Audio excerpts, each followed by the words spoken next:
The Holy Bible in Living Translation Exodus continued.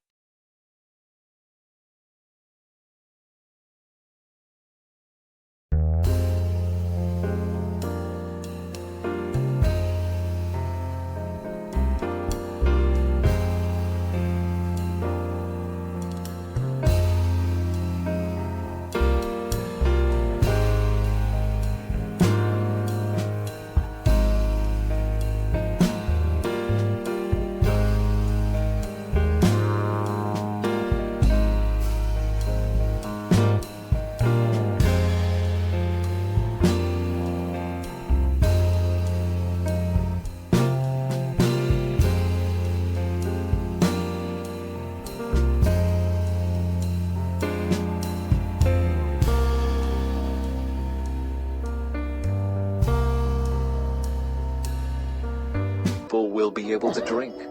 So Moses struck the rock as he was told, and water gushed out as the elders looked on.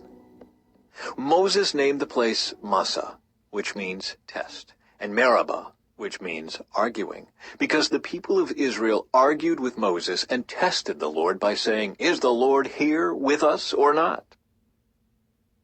Israel defeats the Amalekites.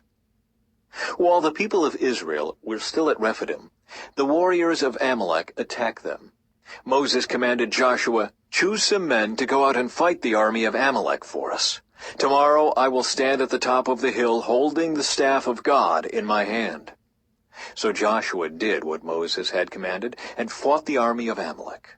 Meanwhile, Moses, Aaron, and Hur climbed to the top of a nearby hill. As long as Moses held up the staff in his hand, the Israelites had the advantage. But whenever he dropped his hand, the Amalekites gained the advantage. Moses' arms soon became so tired he could no longer hold them up. So Aaron and Hur found a stone for him to sit on. Then they stood on each side of Moses, holding up his hands.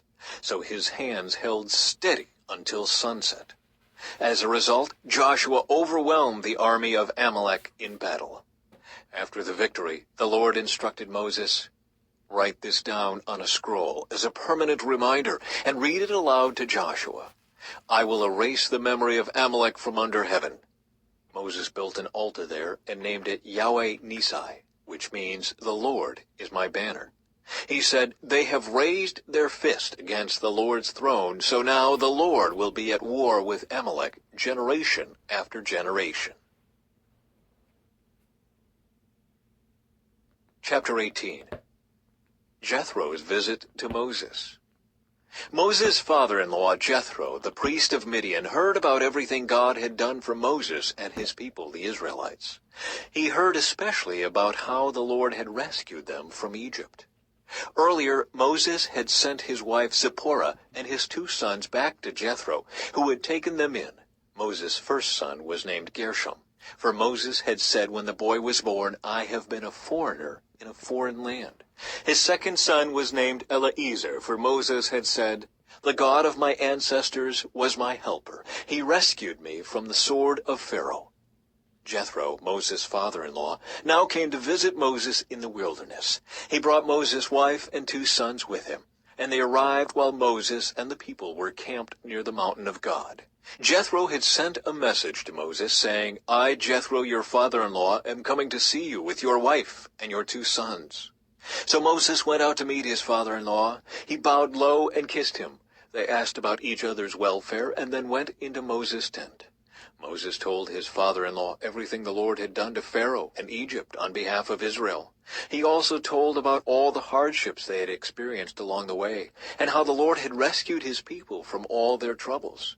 Jethro was delighted when he heard about all the good things the Lord had done for Israel as he rescued them from the hand of the Egyptians.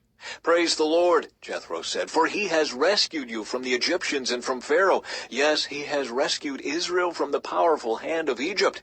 I know now that the Lord is greater than all other gods because he rescued his people from the oppression of the proud Egyptians." Then Jethro, Moses' father-in-law, brought a burnt offering and sacrifices to God. Aaron and all the elders of Israel came out and joined him in a sacrificial meal in God's presence. Jethro's wise advice. The next day Moses took his seat to hear the people's disputes against each other. They waited before him from morning till evening. When Moses' father-in-law saw all that Moses was doing for the people, he asked, "What are you really accomplishing here? Why are you trying to do all this alone while everyone stands around you from morning till evening?" Moses replied, "Because the people come to me to get a ruling from God. When a dispute arises, they come to me, and I am the one who settles the case between the quarreling parties. I inform the people of God's decrees and give them his instructions." "This is not good," Moses' father-in-law exclaimed. "You're going to wear yourself out, and the people too. This job is too heavy a burden for you to handle all by yourself. Now listen to me, and let me give you a word of advice, and may God be with you. You should continue to be the people's representative before God, bringing their disputes to him. Teach them God's decrees and give them his instructions. Show them how to conduct their lives, but select from all the people some capable, honest men who fear God and hate bribes. Appoint them as leaders over groups of 1,000, 100, 50, and 10. They should always be available to solve the people's common disputes, but have them bring the major cases to you. Let the leaders decide the smaller matters themselves. They will help you carry the load, making the task easier for you. If you follow this advice, and if God commands you to do so, then you will be able to endure the pressures, and all these people will go home in peace." Moses listened to his father-in-law's advice and followed his suggestions. He chose capable men from all over Israel and appointed them as leaders over the people. He put them in charge of groups of 1,000, 100, 50, and 10. These men were always available to solve the people's common disputes. They brought the major cases to Moses, but they took care of the smaller matters themselves. Soon after this, Moses said goodbye to his father-in-law, who returned to his own land. Chapter 19. The Lord reveals himself at Sinai. Exactly 2 months after the Israelites left Egypt, they arrived in the wilderness of Sinai. After breaking camp at Rephidim, they came to the wilderness of Sinai and set up camp there at the base of Mount Sinai. Then Moses climbed the mountain to appear before God. The Lord called to him from the mountain and said, "Give these instructions to the family of Jacob. Announce it to the descendants of Israel. You have seen what I did to the Egyptians. You know how I carried you on eagle's wings and brought you to myself. Now, if you will obey me and keep my covenant, you will be my own special treasure from among all the peoples on earth, for all the earth belongs to me. And you will be my kingdom of priests, my holy nation. This is the message you must give to the people of Israel." So Moses returned from the mountain and called together the elders of the people and told them everything the Lord had commanded him. And all the people responded together, "We will do everything the Lord has commanded." So Moses brought the people's answer back to the Lord. Then the Lord said to Moses, "I will come to you in a thick cloud, Moses, so the people themselves can hear me when I speak with you. Then they will always trust you." Moses told the Lord what the people had said. Then the Lord told Moses, "Go down and prepare the people for my arrival. Consecrate them today and tomorrow, and have them wash their clothing. Be sure they are ready on the 3rd day, for on that day the Lord will come down on Mount Sinai as all the people watch. Mark off a boundary all around the mountain. Warn the people, be careful, do not go up on the mountain, or even touch its boundaries. Anyone who touches the mountain will certainly be put to death. No hand may touch the person or animal that crosses the boundary. Instead, stone them, or shoot them with arrows. They must be put to death. However, when the ram's horn sounds a long blast, then the people may go up on the mountain." So Moses went down to the people. He consecrated them for worship, and they washed their clothes. He told them, "Get ready for the 3rd day, and until then, abstain from having sexual intercourse." On the morning of the 3rd day, thunder roared, and lightning flashed, and a dense cloud came down on the mountain. There was a long, loud blast from a ram's horn, and all the people trembled. Moses led them out from the camp to meet with God, and they stood at the foot of the mountain.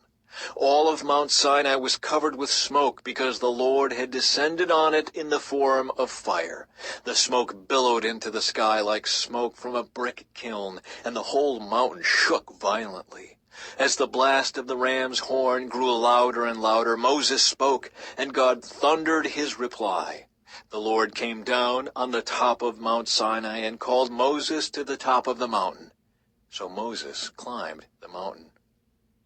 Then the Lord told Moses, "Go back down and warn the people not to break through the boundaries to see the Lord, or they will die.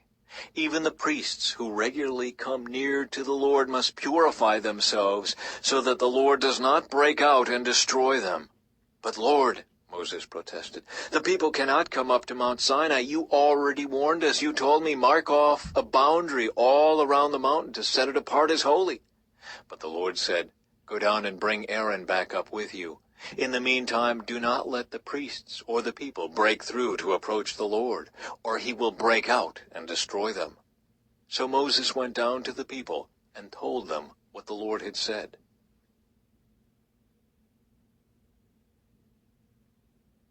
Chapter 20. 10 Commandments for the Covenant Community. Then God gave the people all these instructions. "I am the Lord your God, who rescued you from the land of Egypt, the place of your slavery. You must not have any other god but me. You must not make for yourself an idol of any kind, or an image of anything in the heavens, or on the earth, or in the sea. You must not bow down to them or worship them, for I, the Lord your God, am a jealous God who will not tolerate your affection for any other gods. I lay the sins of the parents upon their children. The entire family is affected, even children in the 3rd and 4th generations of those who reject me. But I lavish unfailing love for 1,000 generations on those who love me and obey my commands. You must not misuse the name of the Lord your God. The Lord will not let you go unpunished if you misuse his name. Remember to observe the Sabbath day by keeping it holy. You have 6 days each week for your ordinary work. But the 7th day is a Sabbath day of rest, dedicated to the Lord your God. On that day, no one in your household may do any work. This includes you, your sons and daughters, your male and female servants, your livestock, and any foreigners living among you. For in 6 days the Lord made the heavens, the earth, the sea, and everything in them. But on the 7th day he rested. That is why the Lord blessed the Sabbath day and set it apart as holy. Honor your father and mother. Then you will live a long, full life in the land the Lord your God is giving you. You must not murder.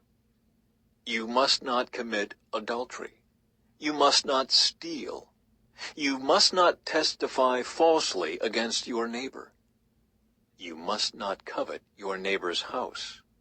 You must not covet your neighbor's wife, male or female servant, ox or donkey, or anything else that belongs to your neighbor. When the people heard the thunder and the loud blast of the ram's horn, and when they saw the flashes of lightning and the smoke billowing from the mountain, they stood at a distance, trembling with fear. And they said to Moses, "You speak to us, and we will listen, but don't let God speak directly to us, or we will die." "Don't be afraid," Moses answered them, "for God has come in this way to test you, and so that your fear of him will keep you from sinning." As the people stood in the distance, Moses approached the dark cloud where God was. Proper use of altars. And the Lord said to Moses, "Say this to the people of Israel, you saw for yourselves that I spoke to you from heaven.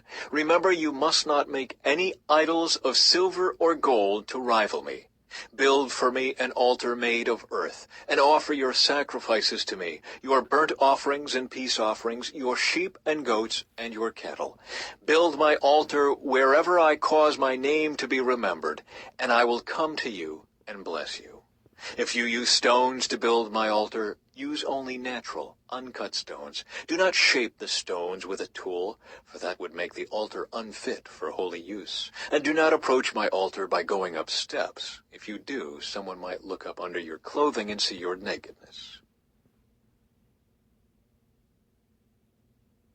Chapter 21. Fair treatment of slaves. These are the regulations you must present to Israel. If you buy a Hebrew slave, he may serve for no more than 6 years. Set him free in the 7th year, and he will owe you nothing for his freedom. If he was single when he became your slave, he shall leave single. But if he was married before he became a slave, then his wife must be freed with him. If his master gave him a wife while he was a slave, and they had sons or daughters, then only the man will be free in the 7th year, but his wife and children will still belong to his master. But the slave may declare, I love my master, my wife, and my children. I don't want to go free. If he does this, his master must present him before God. Then his master must take him to the door or doorpost and publicly pierce his ear with an awl. After that, the slave will serve his master for life. When a man sells his daughter as a slave, she will not be freed at the end of 6 years, as the men are. If she does not satisfy her owner, he must allow her to be bought back again. But he is not allowed to sell her to foreigners, since he is the one who broke the contract with her. But if the slave's owner arranges for her to marry his son, he may no longer treat her as a slave, but as a daughter.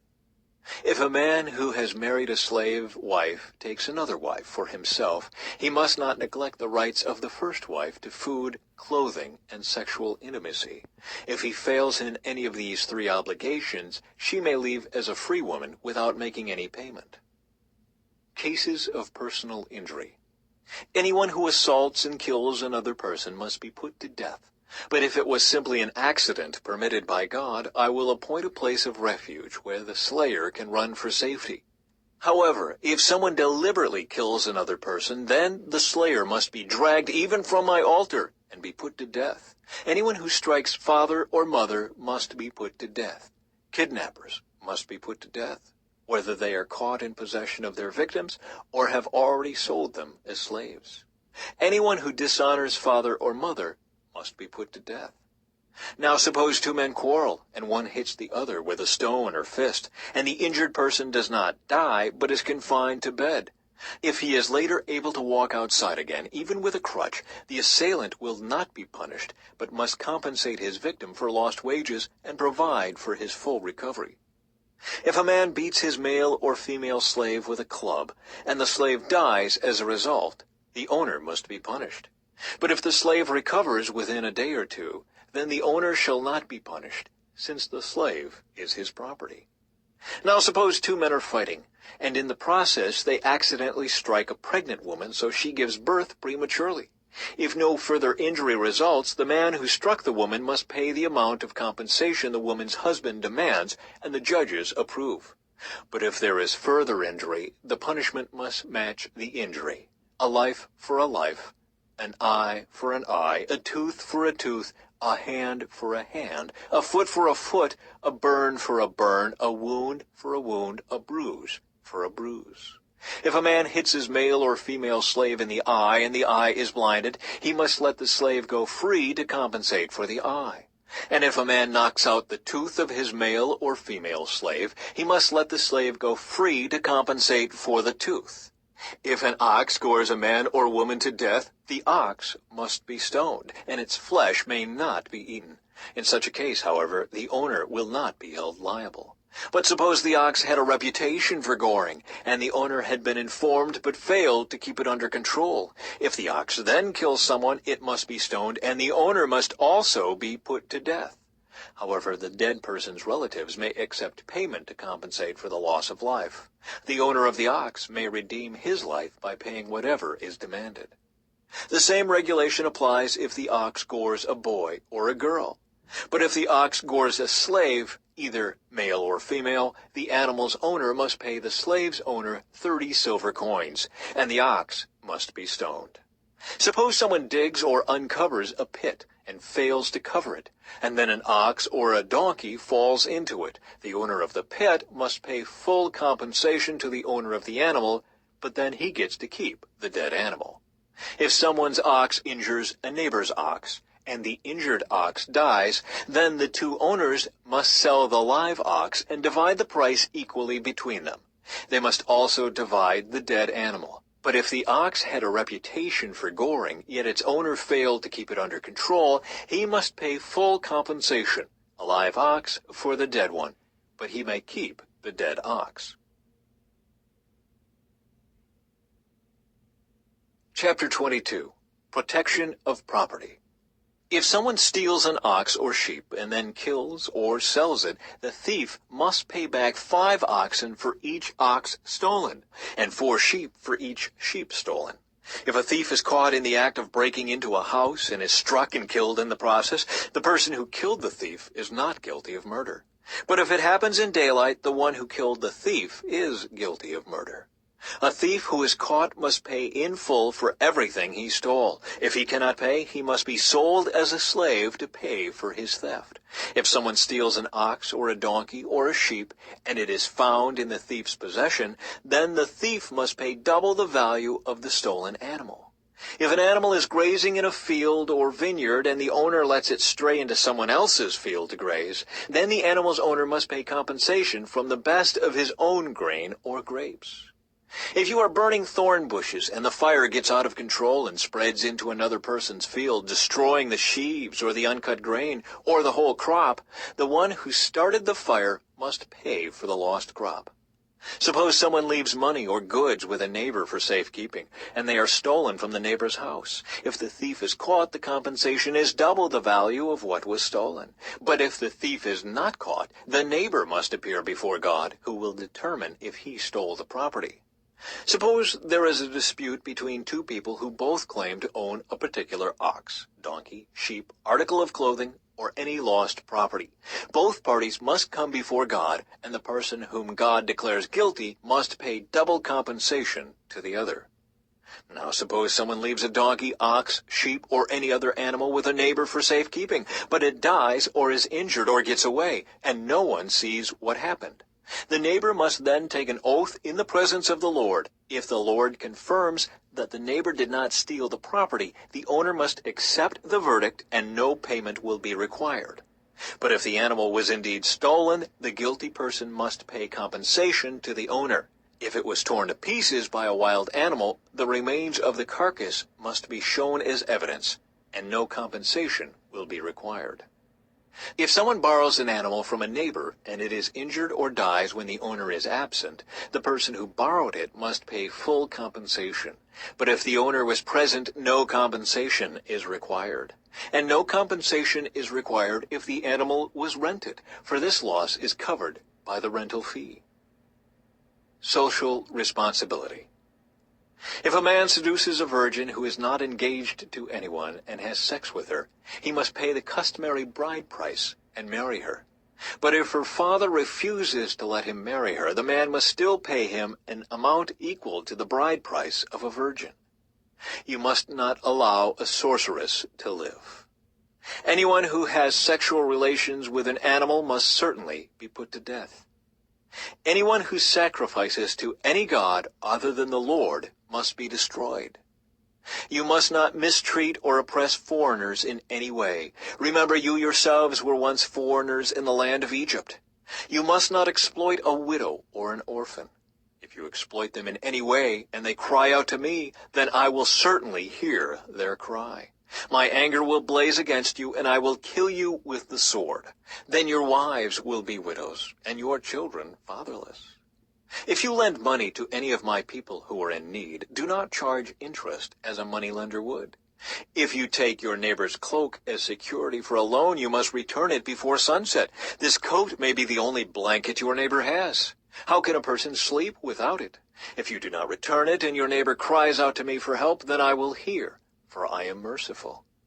You must not dishonor God or curse any of your rulers. You must not hold anything back when you give me offerings from your crops and your wine. You must give me your firstborn sons. You must also give me the firstborn of your cattle, sheep, and goats. But leave the newborn animal with its mother for 7 days, then give it to me on the 8th day. You must be my holy people. Therefore do not eat any animal that has been torn up and killed by wild animals. Throw it to the dogs. Chapter 23. A Call for Justice. You must not pass along false rumors. You must not cooperate with evil people by lying on the witness stand. You must not follow the crowd in doing wrong. When you are called to testify in a dispute, do not be swayed by the crowd to twist justice. And do not slant your testimony in favor of a person just because that person is poor. If you come upon your enemy's ox or donkey that has strayed away, take it back to its owner. If you see that the donkey of someone who hates you has collapsed under its load, do not walk by. Instead, stop and help. In a lawsuit, you must not deny justice to the poor. Be sure never to charge anyone falsely with evil. Never sentence an innocent or blameless person to death, for I never declare a guilty person to be innocent. Take no bribes, for a bribe makes you ignore something that you clearly see. A bribe makes even a righteous person twist the truth. You must not oppress foreigners. You know what it's like to be a foreigner, for you yourselves were once foreigners in the land of Egypt. Plant and harvest your crops for 6 years, but let the land be renewed and lie uncultivated during the 7th year. Then let the poor among you harvest whatever grows on its own. Leave the rest for wild animals to eat. The same applies to your vineyards and olive groves.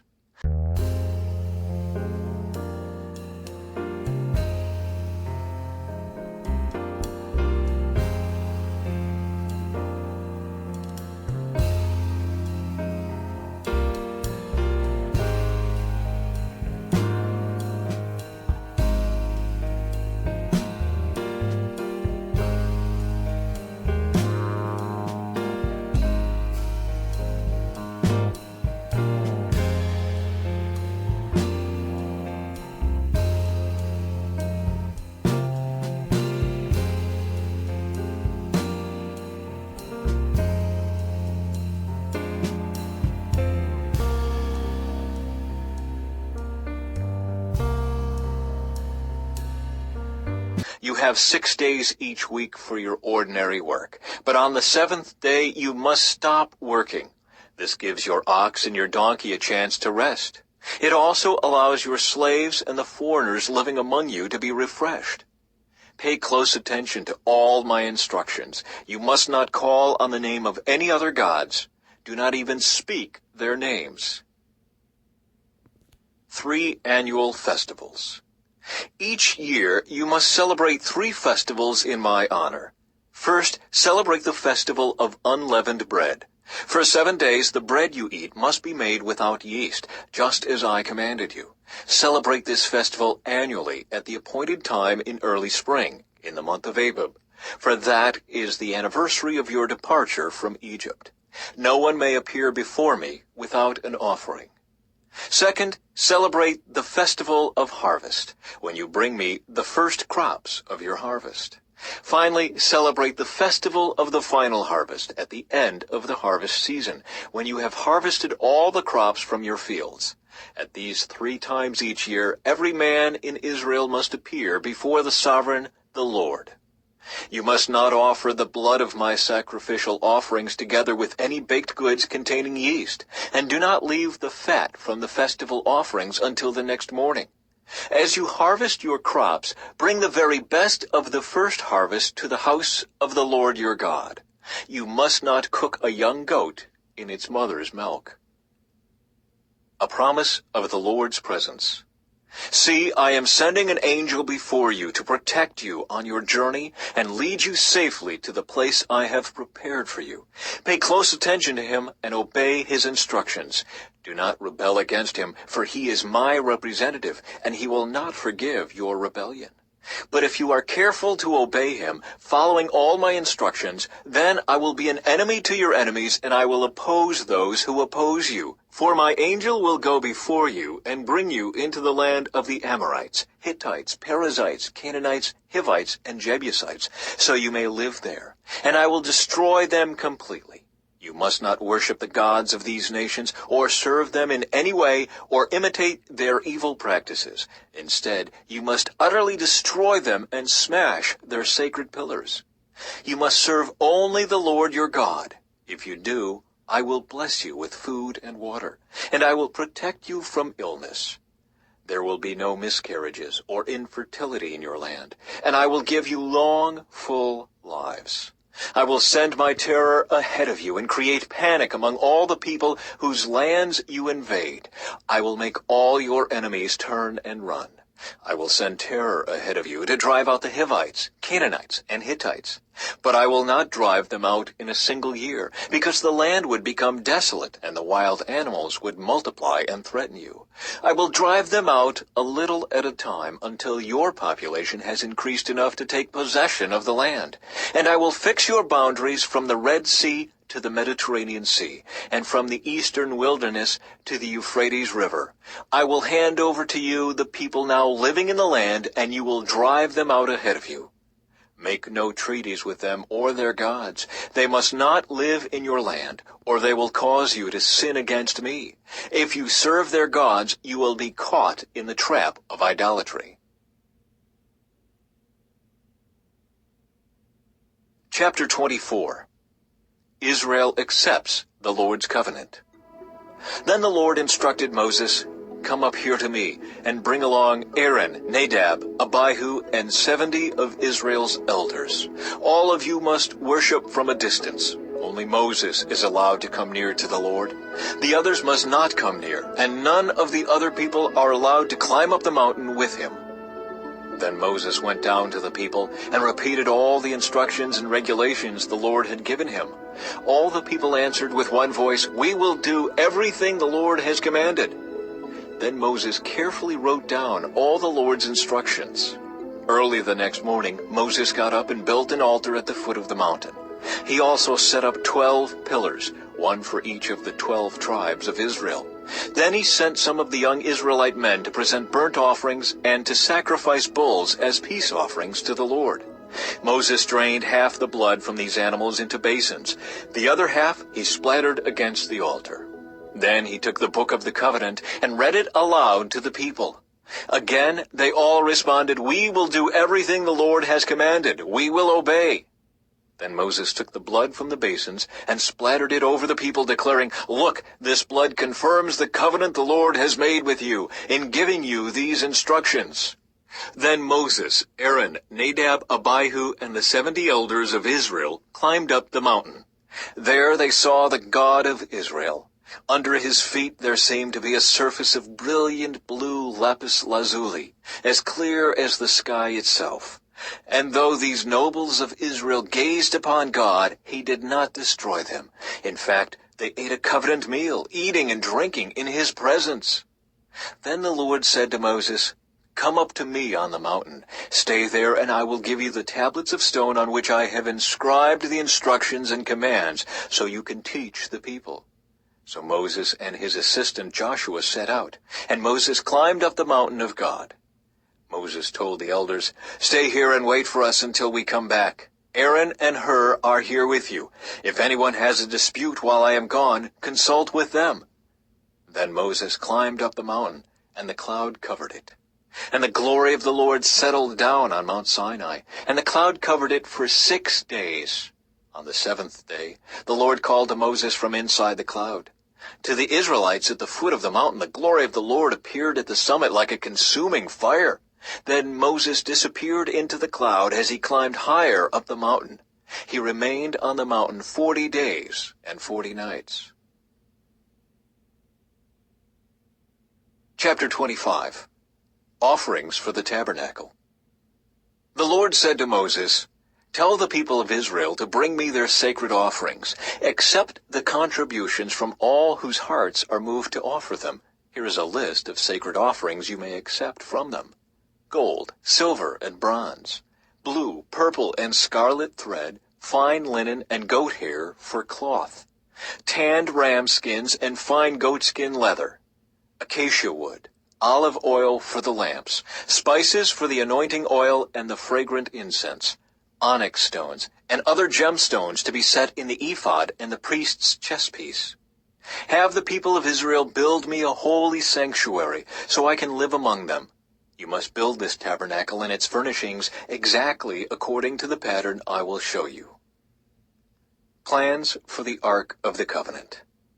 Have the people make an ark of acacia wood. a sacred chest 45 inches long, 27 inches wide, and 27 inches high. Overlay it inside and outside with pure gold, and run a molding of gold all around it. Cast 4 gold rings and attach them to its 4 feet, 2 rings on each side. Make poles from acacia wood and overlay them with gold. Insert the poles into the rings at the sides of the ark to carry it. These carrying poles must stay inside the rings. Never remove them. When the ark is finished, place inside it the stone tablets inscribed with the terms of the covenant, which I will give to you. Then make the ark's cover, the place of atonement, from pure gold. It must be 45 inches long and 27 inches wide. Then make 2 cherubim from hammered gold and place them on the 2 ends of the atonement cover. Mold the cherubim on each end of the atonement cover, making it all of one piece of gold. The cherubim will face each other and look down on the atonement cover. With their wings spread above it, they will protect it. Place inside the ark the stone tablets inscribed with the terms of the covenant, which I will give to you. Then put the atonement cover on top of the ark. I will meet with you there and talk to you from above the atonement cover, between the gold cherubim that hover over the ark of the covenant. From there I will give you my commands for the people of Israel. Plans for the table. Then make a table of acacia wood, 36 inches long, 18 inches wide, and 27 inches high. Overlay it with pure gold and run a gold molding around the edge. Decorate it with a 3-inch border all around and run a gold molding along the border. Make 4 gold rings for the table and attach them at the 4 corners next to the 4 legs. Attach the rings near the border to hold the poles that are used to carry the table. Make these poles from acacia wood and overlay them with gold. Make special containers of pure gold for the table, bowls, pans, pitchers, and jars, to be used in pouring out liquid offerings. Place the bread of the presence on the table to remain before me at all times. Plans for the lampstand.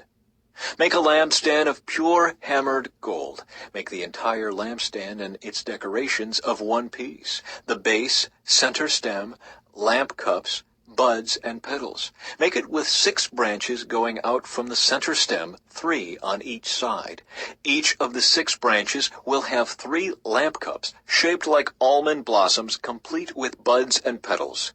Craft the center stem of the lampstand with 4 lamp cups shaped like almond blossoms, complete with buds and petals. There will also be an almond bud beneath each pair of branches, where the 6 branches extend from the center stem. The almond buds and branches must all be of one piece with the center stem, and they must be hammered from pure gold. Then make the 7 lamps for the lampstand and set them so they reflect their light forward. The lamp snuffers and trays must also be made of pure gold. You will need 75 pounds of pure gold for the lampstand and its accessories. Be sure that you make everything according to the pattern I have shown you here on the mountain. Chapter 26. Plans for the Tabernacle. Make the tabernacle from 10 curtains of finely woven linen. Decorate the curtains with blue, purple, and scarlet thread, and with skillfully embroidered cherubim. These 10 curtains must all be exactly the same size, 42 feet long and 6 feet wide. Join 5 of these curtains together to make one long curtain. Then join the other 5 into a second long curtain. Put loops of blue yarn along the edge of the last curtain in each set. The 50 loops along the edge of one curtain are to match the 50 loops along the edge of the other curtain. Then make 50 gold clasps and fasten the long curtains together with the clasps. In this way, the tabernacle will be made of one continuous piece. Make 11 curtains of goat hair cloth to serve as a tent covering for the tabernacle. These 11 curtains must all be exactly the same size, 45 feet long and 6 feet wide. Join 5 of these curtains together to make one long curtain, and join the other 6 into a second long curtain. Allow 3 feet of material from the second set of curtains to hang over the front of the sacred tent. Make 50 loops for one edge of each large curtain. Then make 50 bronze clasps, and fasten the loops of the long curtains with the clasps. In this way the tent covering will be made of one continuous piece. The remaining 3 feet of this tent covering will be left to hang over the back of the tabernacle. Allow 18 inches of remaining material to hang down over each side, so the tabernacle is completely covered. Complete the tent covering with a protective layer of tanned ram skins and a layer of fine goatskin leather. For the framework of the tabernacle, construct frames of acacia wood. Each frame must be 15 feet high and 27 inches wide, with 2 pegs under each frame. Make all the frames identical. Make 20 of these frames to support the curtains on the south side of the tabernacle. Also make 40 silver bases, 2 bases under each frame, with the pegs fitting securely into the bases. For the north side of the tabernacle, make another 20 frames, with their 40 silver bases, 2 bases under each frame. Make 6 frames for the rear, the west side of the tabernacle, along with 2 additional frames to reinforce the rear corners of the tabernacle. These corner frames will be matched at the bottom and firmly attached at the top with a single ring, forming a single corner unit. Make both of these corner units the same way. So there will be 8 frames at the rear of the tabernacle, set in 16 silver bases, 2 bases under each frame. Make crossbars of acacia wood to link the frames, 5 crossbars for the north side of the tabernacle and 5 for the south side. Also make 5 crossbars for the rear of the tabernacle, which will face west. The middle crossbar, attached halfway up the frames, will run all the way from one end of the tabernacle to the other. Overlay the frames with gold and make gold rings to hold the crossbars. Overlay the crossbars with gold as well. Set up this tabernacle according to the pattern you were shown on the mountain. For the inside of the tabernacle, make a special curtain of finely woven linen, decorated with blue, purple, and scarlet thread, and with skillfully embroidered cherubim. Hang this curtain on gold hooks attached to 4 posts of acacia wood. Overlay the posts with gold and set them in 4 silver bases. Hang the inner curtain from clasps and put the Ark of the Covenant in the room behind it. This curtain will separate the holy place from the most holy place. Then put the Ark's cover, the place of atonement, on top of the Ark of the Covenant inside the most holy place. Place the table outside the inner curtain on the north side of the tabernacle and place the lampstand across the room on the south side. Make another curtain for the entrance to the sacred tent. Make it of finely woven linen and embroider it with exquisite designs using blue, purple, and scarlet thread. Craft 5 posts from acacia wood. Overlay them with gold and hang the curtain from them with gold hooks. Cast 5 bronze bases for the posts. Chapter 27. Plans for the altar of burnt offering. Using acacia wood, construct a square altar 7 1/2 feet wide, 7 1/2 feet long, and 4 1/2 feet high. Make horns for each of its 4 corners, so that the horns and altar are all one piece. Overlay the altar with bronze. Make ash buckets, shovels, basins, meat forks, and fire pans, all of bronze. Make a bronze grating for it, and attach 4 bronze rings at its 4 corners. Install the grating halfway down the side of the altar under the ledge. For carrying the altar, make poles from acacia wood and overlay them with bronze. Insert the poles through the rings on the 2 sides of the altar. The altar must be hollow, made from planks. Build it just as you were shown on the mountain. Plans for the courtyard. Then make the courtyard for the tabernacle enclosed with curtains made of finely woven linen. On the south side, make the curtains 150 feet long. They will be held up by 20 posts set securely in 20 bronze bases. Hang the curtains with silver hooks and rings. Make the curtains the same on the north side, 150 feet of curtains held up by 20 posts set securely in bronze bases. Hang the curtains with silver hooks and rings. The curtains on the west end of the courtyard will be 75 feet long, supported by 10 posts set into 10 bases. The east end of the courtyard, the front, will also be 75 feet long. The courtyard entrance will be on the east end, flanked by 2 curtains. The curtain on the right side will be 22½ feet long, supported by 3 posts set into 3 bases. The curtain on the left side will also be 22½ feet long, supported by 3 posts set into 3 bases. For the entrance to the courtyard, make a curtain that is 30 feet long. Make it from finely woven linen and decorate it with beautiful embroidery in blue, purple, and scarlet thread. Support it with 4 posts, each securely set in its own base. All the posts around the courtyard must have silver rings and hooks and bronze bases. So the entire courtyard will be 150 feet long and 75 feet wide, with curtain walls 7½ feet high, made from finely woven linen. The bases for the posts will be made of bronze. All the articles used in the rituals of the tabernacle, including all the tent pegs used to support the tabernacle and the courtyard curtains, must be made of bronze. Light for the tabernacle. Command the people of Israel to bring you pure oil of pressed olives for the light, to keep the lamps burning continually. The lampstand will stand in the tabernacle in front of the inner curtain that shields the Ark of the Covenant. Aaron and his sons must keep the lamps burning in the Lord's presence all night. This is a permanent law for the people of Israel, and it must be observed from generation to generation. Chapter 28. Clothing for the priests. Call for your brother Aaron and his sons, Nadab, Abihu, Eleazar, and Ithamar. Set them apart from the rest of the people of Israel, so they may minister to me and be my priests. Make sacred garments for Aaron that are glorious and beautiful. Instruct all the skilled craftsmen whom I have filled with the spirit of wisdom. Have them make garments for Aaron that will distinguish him as a priest set apart for my service. These are the garments they are to make: a chest piece, an ephod, a robe, a patterned tunic, a turban, and a sash. They are to make these sacred garments for your brother Aaron and his sons to wear when they serve me as priests. So give them fine linen cloth, gold thread, and blue, purple, and scarlet thread. Design of the ephod.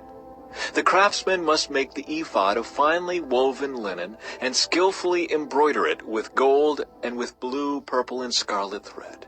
It will consist of 2 pieces, front and back, joined at the shoulders with 2 shoulder pieces. The decorative sash will be made of the same materials, finely woven linen embroidered with gold and with blue, purple, and scarlet thread. Take 2 onyx stones and engrave on them the names of the tribes of Israel. 6 names will be on each stone, arranged in the order of the births of the original sons of Israel. Engrave these names on the 2 stones in the same way a jeweler engraves a seal. Then mount the stones in settings of gold filigree. Fasten the 2 stones on the shoulder pieces of the ephod as a reminder that Aaron represents the people of Israel. Aaron will carry these names on his shoulders as a constant reminder whenever he goes before the Lord. Make the settings of gold filigree, then braid 2 cords of pure gold and attach them to the filigree settings on the shoulders of the ephod. Design of the chest piece. Then, with great skill and care, make a chest piece to be worn for seeking a decision from God. Make it to match the ephod using finely woven linen embroidered with gold and with blue, purple, and scarlet thread. Make the chest piece of a single piece of cloth folded to form a pouch 9 inches square. Mount 4 rows of gemstones on it. The first row will contain a red carnelian, a pale green peridot, and an emerald. The second row will contain a turquoise, a blue lapis lazuli, and a white moonstone. The third row will contain an orange jacinth, an agate, and a purple amethyst. The fourth row will contain a blue-green beryl, an onyx, and a green jasper. All these stones will be set in gold filigree. Each stone will represent one of the 12 sons of Israel, and the name of that tribe will be engraved on it like a seal. To attach the chest piece to the ephod, make braided cords of pure gold thread. Then make 2 gold rings and attach them to the top corners of the chest piece. Tie the 2 gold cords to the 2 rings on the chest piece. Tie the other ends of the cords to the gold settings on the shoulder pieces of the ephod. Then make 2 more gold rings and attach them to the inside edges of the chest piece next to the ephod. And make 2 more gold rings and attach them to the front of the ephod below the shoulder pieces, just above the knot where the decorative sash is fastened to the ephod. Then attach the bottom rings of the chest piece to the rings on the ephod with blue cords. This will hold the chest piece securely to the ephod above the decorative sash. In this way, Aaron will carry the names of the tribes of Israel on the sacred chest piece over his heart when he goes into the holy place. This will be a continual reminder that he represents the people when he comes before the Lord. Insert the Urim and Thummim into the sacred chest piece so they will be carried over Aaron's heart when he goes into the Lord's presence. In this way, Aaron will always carry over his heart the objects used to determine the Lord's will for his people whenever he goes in before the Lord. Additional clothing for the priests. Make the robe that is worn with the ephod from a single piece of blue cloth, with an opening for Aaron's head in the middle of it. Reinforce the opening with a woven collar so it will not tear. Make pomegranates out of blue, purple, and scarlet yarn, and attach them to the hem of the robe with gold bells between them. The gold bells and pomegranates are to alternate all around the hem. Aaron will wear this robe whenever he ministers before the Lord, and the bells will tinkle as he goes in and out of the Lord's presence in the holy place. If he wears it, he will not die. Next, make a medallion of pure gold, and engrave it like a seal with these words, Holy to the Lord. Attach the medallion with a blue cord to the front of Aaron's turban, where it must remain. Aaron must wear it on his forehead, so he may take on himself any guilt of the people of Israel when they consecrate their sacred offerings. He must always wear it on his forehead, so the Lord will accept the people. Weave Aaron's patterned tunic from fine linen cloth. Fashion the turban from this linen as well. Also make a sash, and decorate it with colorful embroidery. For Aaron's sons, make tunics, sashes, and special head coverings that are glorious and beautiful. Clothe your brother Aaron and his sons with these garments, and then anoint and ordain them. Consecrate them so they can serve as my priests. Also make linen undergarments for them to be worn next to their bodies, reaching from their hips to their thighs. These must be worn whenever Aaron and his sons enter the tabernacle or approach the altar in the holy place to perform their priestly duties. Then they will not incur guilt and die. This is a permanent law for Aaron and all his descendants after him.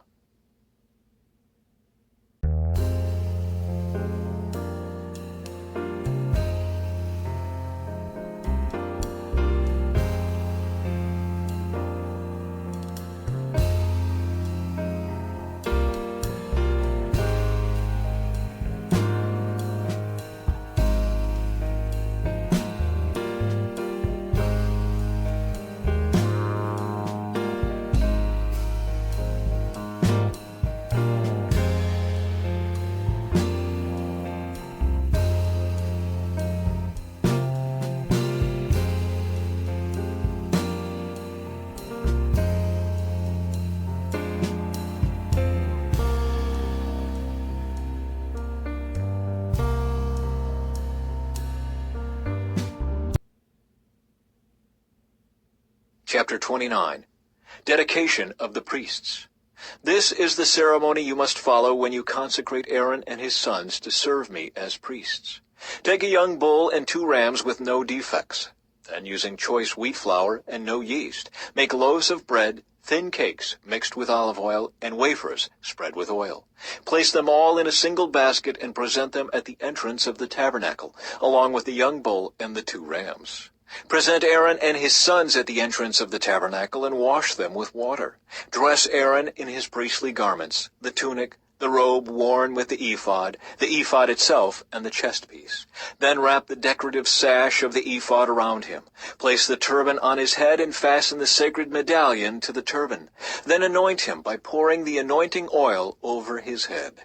Next, present his sons and dress them in their tunics. Wrap the sashes around the waists of Aaron and his sons, and put their special head coverings on them. Then the right to the priesthood will be theirs by law forever. In this way you will ordain Aaron and his sons. Bring the young bull to the entrance of the tabernacle, where Aaron and his sons will lay their hands on its head. Then slaughter the bull in the Lord's presence at the entrance of the tabernacle. Put some of its blood on the horns of the altar with your finger, and pour out the rest at the base of the altar. Take all the fat around the internal organs, the long lobe of the liver, and the 2 kidneys, and the fat around them, and burn it all on the altar. Then take the rest of the bull, including its hide, meat, and dung, and burn it outside the camp as a sin offering. Next, Aaron and his sons must lay their hands on the head of one of the rams. Then slaughter the ram, and splatter its blood against all sides of the altar. Cut the ram into pieces and wash off the internal organs and the legs. Set them alongside the head and the other pieces of the body. Then burn the entire animal on the altar. This is a burnt offering to the Lord. It is a pleasing aroma, a special gift presented to the Lord. Now take the other ram, and have Aaron and his sons lay their hands on its head. Then slaughter it, and apply some of its blood to the right earlobes of Aaron and his sons. Also put it on the thumbs of their right hands, and the big toes of their right feet. Splatter the rest of the blood against all sides of the altar. Then take some of the blood from the altar, and some of the anointing oil, and sprinkle it on Aaron and his sons, and on their garments. In this way, they and their garments will be set apart as holy. Since this is the ram for the ordination of Aaron and his sons, take the fat of the ram, including the fat of the broad tail, the fat around the internal organs, the long lobe of the liver, and the 2 kidneys and the fat around them, along with the right thigh. Then take 1 round loaf of bread, 1 thin cake mixed with olive oil, and 1 wafer from the basket of bread without yeast that was placed in the Lord's presence. Put all these in the hands of Aaron and his sons to be lifted up as a special offering to the Lord. Afterward, take the various breads from their hands and burn them on the altar, along with the burnt offering. It is a pleasing aroma to the Lord, a special gift for him. Then take the breast of Aaron's ordination ram and lift it up in the Lord's presence as a special offering to him. Then keep it as your own portion. Set aside the portions of the ordination ram that belong to Aaron and his sons. This includes the breast and the thigh that were lifted up before the Lord as a special offering. In the future, whenever the people of Israel lift up a peace offering, a portion of it must be set aside for Aaron and his descendants. This is their permanent right, and it is a sacred offering from the Israelites to the Lord. Aaron's sacred garments must be preserved for his descendants who succeed him, and they will wear them when they are anointed and ordained. The descendant who succeeds him as high priest will wear these clothes for 7 days as he ministers in the tabernacle and the holy place. Take the ram used in the ordination ceremony and boil its meat in a sacred place. Then Aaron and his sons will eat this meat, along with the bread in the basket at the tabernacle entrance. They alone may eat the meat and bread used for their purification in the ordination ceremony. No one else may eat them, for these things are set apart and holy. If any of the ordination meat or bread remains until the morning, it must be burned. It may not be eaten, for it is holy. This is how you will ordain Aaron and his sons to their offices, just as I have commanded you. The ordination ceremony will go on for 7 days. Each day you must sacrifice a young bull as a sin offering to purify them, making them right with the Lord. Afterward, cleanse the altar by purifying it. Make it holy by anointing it with oil. Purify the altar and consecrate it every day for 7 days. After that, the altar will be absolutely holy, and whatever touches it will become holy. These are the sacrifices you are to offer regularly on the altar. Each day offer 2 lambs that are a year old, one in the morning and the other in the evening. With one of them offer 2 quarts of choice flour mixed with 1 quart of pure oil of pressed olives. Also offer 1 quart of wine as a liquid offering. Offer the other lamb in the evening, along with the same offerings of flour and wine as in the morning. It will be a pleasing aroma, a special gift presented to the Lord. These burnt offerings are to be made each day from generation to generation. Offer them in the Lord's presence at the tabernacle entrance. There I will meet with you and speak with you. I will meet the people of Israel there in the place made holy by my glorious presence. Yes, I will consecrate the tabernacle and the altar, and I will consecrate Aaron and his sons to serve me as priests. Then I will live among the people of Israel and be their God, and they will know that I am the Lord their God. I am the one who brought them out of the land of Egypt, so that I could live among them. I am the Lord, their God.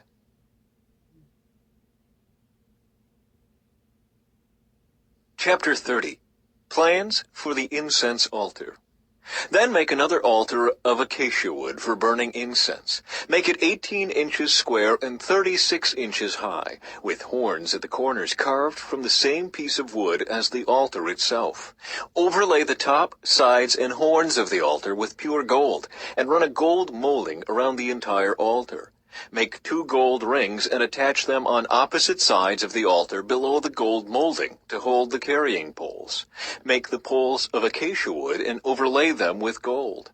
Place the incense altar just outside the inner curtain that shields the Ark of the Covenant, in front of the Ark's cover, the place of atonement, that covers the tablets inscribed with the terms of the covenant. I will meet with you there. Every morning when Aaron maintains the lamps, he must burn fragrant incense on the altar. And each evening when he lights the lamps, he must again burn incense in the Lord's presence. This must be done from generation to generation. Do not offer any unholy incense on this altar, or any burnt offerings, grain offerings, or liquid offerings. Once a year, Aaron must purify the altar by smearing its horns with blood from the offering made to purify the people from their sin. This will be a regular annual event from generation to generation, for this is the Lord's most holy altar. Money for the tabernacle. Then the Lord said to Moses, "Whenever you take a census of the people of Israel, each man who is counted must pay a ransom for himself to the Lord. Then no plague will strike the people as you count them. Each person who is counted must give a small piece of silver as a sacred offering to the Lord. This payment is half a shekel, based on the sanctuary shekel, which equals 20 gerahs. All who have reached their 20th birthday must give this sacred offering to the Lord. When this offering is given to the Lord to purify your lives, making you right with Him, the rich must not give more than the specified amount, and the poor must not give less. Receive this ransom money from the Israelites and use it for the care of the tabernacle. It will bring the Israelites to the Lord's attention, and it will purify your lives." Plans for the wash basin. Then the Lord said to Moses, "Make a bronze wash basin with a bronze stand. Place it between the tabernacle and the altar, and fill it with water.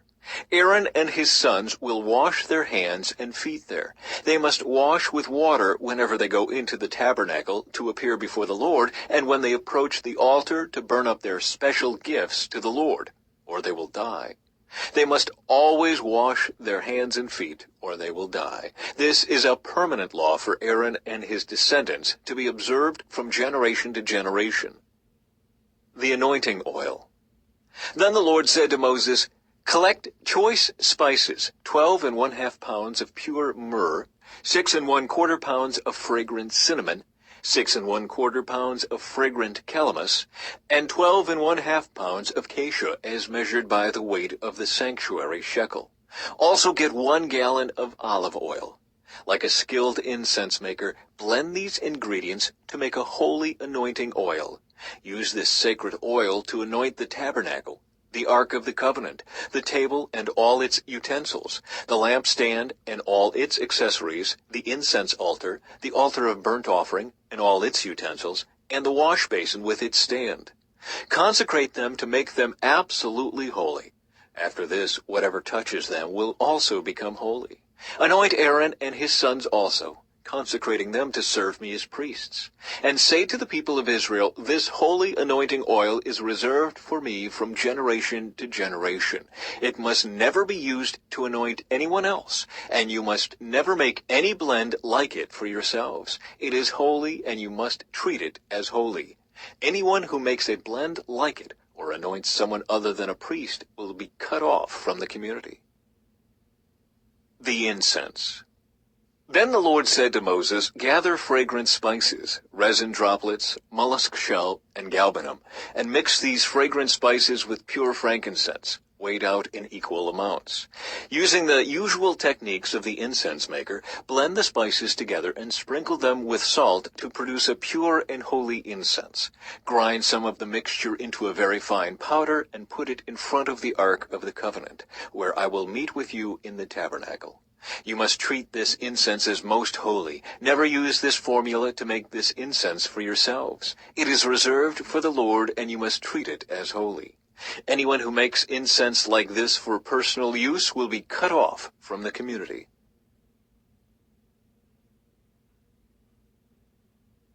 Chapter 31. Craftsmen, Bezalel and Aholiab. Then the Lord said to Moses, Look, I have specifically chosen Bezalel, son of Uri, grandson of Hur, of the tribe of Judah. I have filled him with the Spirit of God,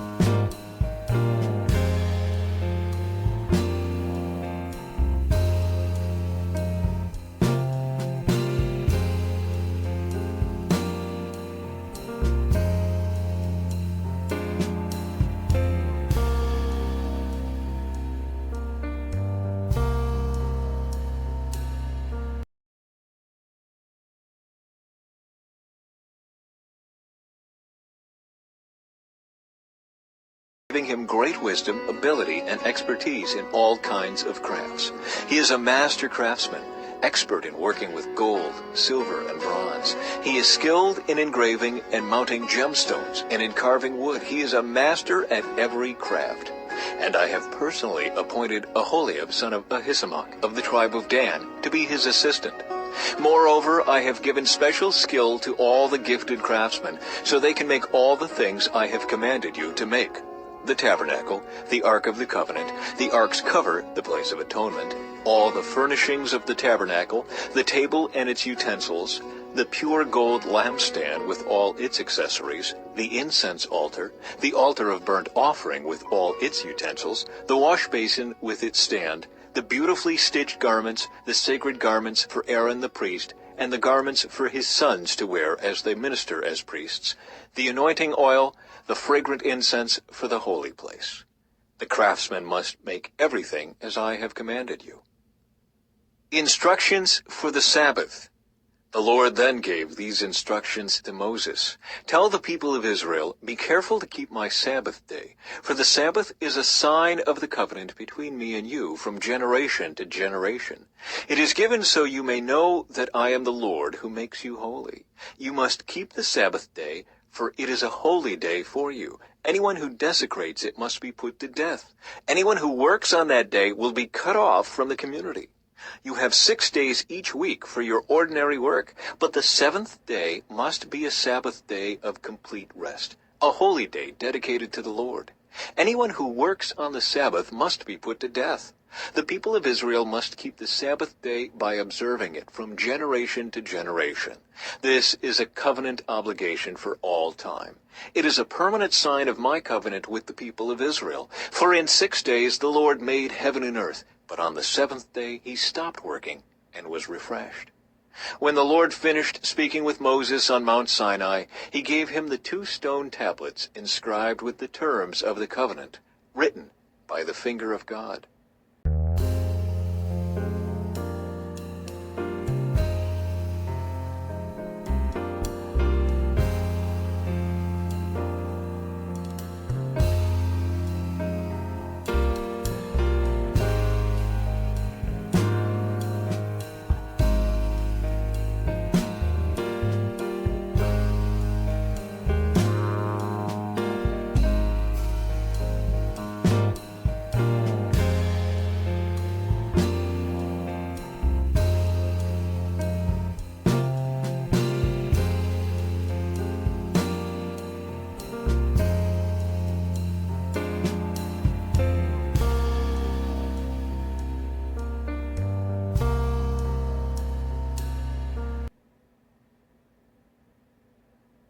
Chapter 32.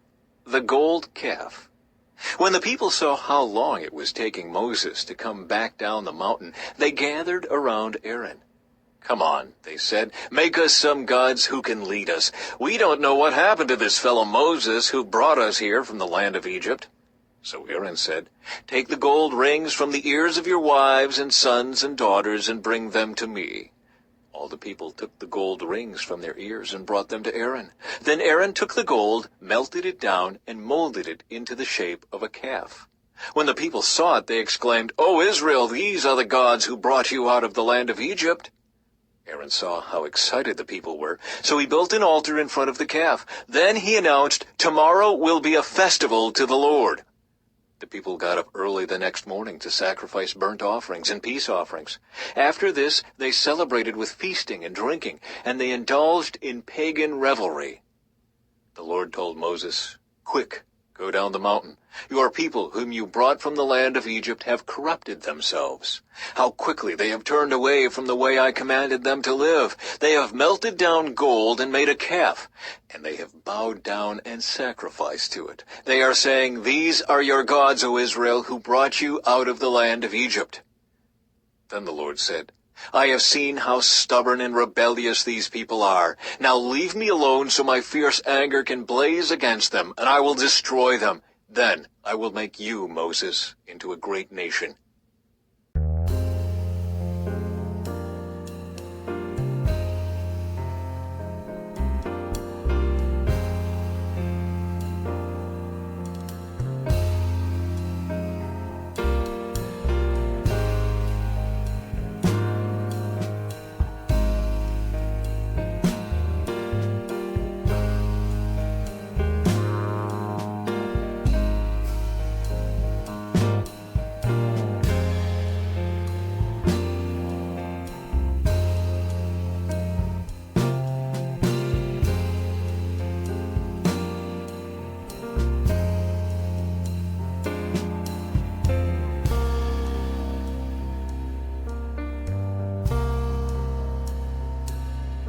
Moses tried to pacify the Lord, his God. "O Lord," he said, "why are you so angry with your own people, whom you brought from the land of Egypt with such great power and such a strong hand? Why let the Egyptians say, 'Their God rescued them with the evil intention of slaughtering them in the mountains and wiping them from the face of the earth'?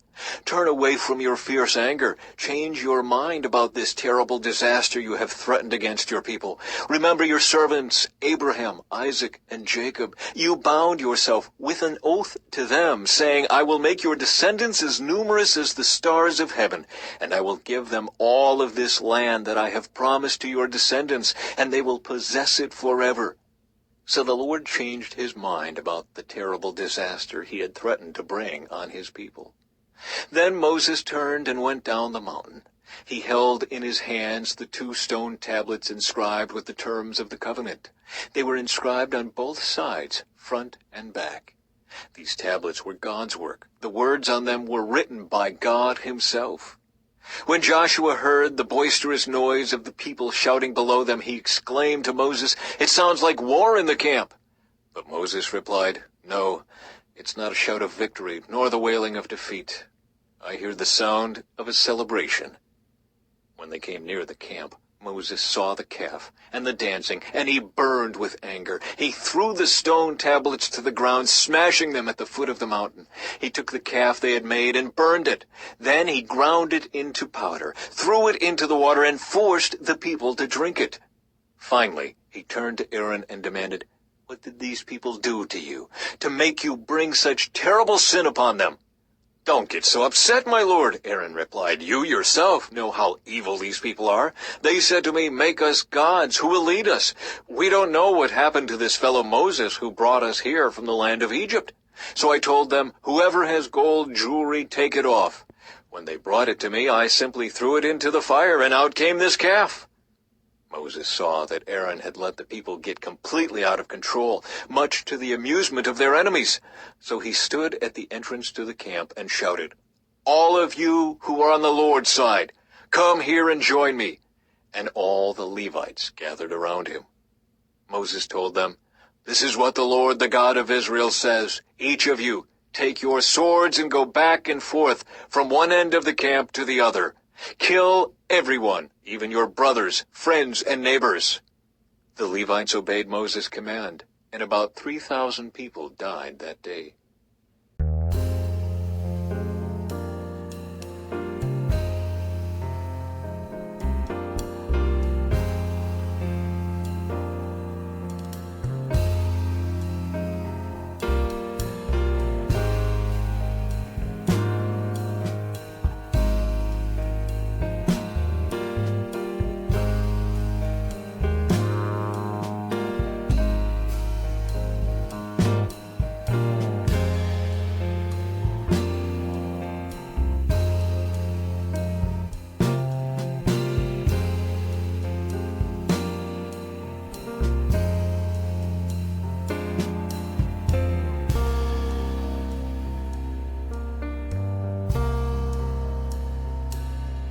Then Moses told the Levites, "Today you have ordained yourselves for the service of the Lord, for you obeyed him even though it meant killing your own sons and brothers.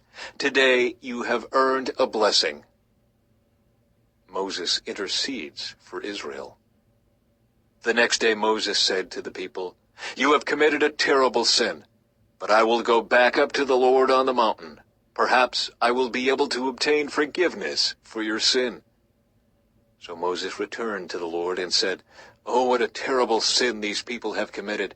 They have made gods of gold for themselves. But now, if you will only forgive their sin, but if not, erase my name from the record you have written."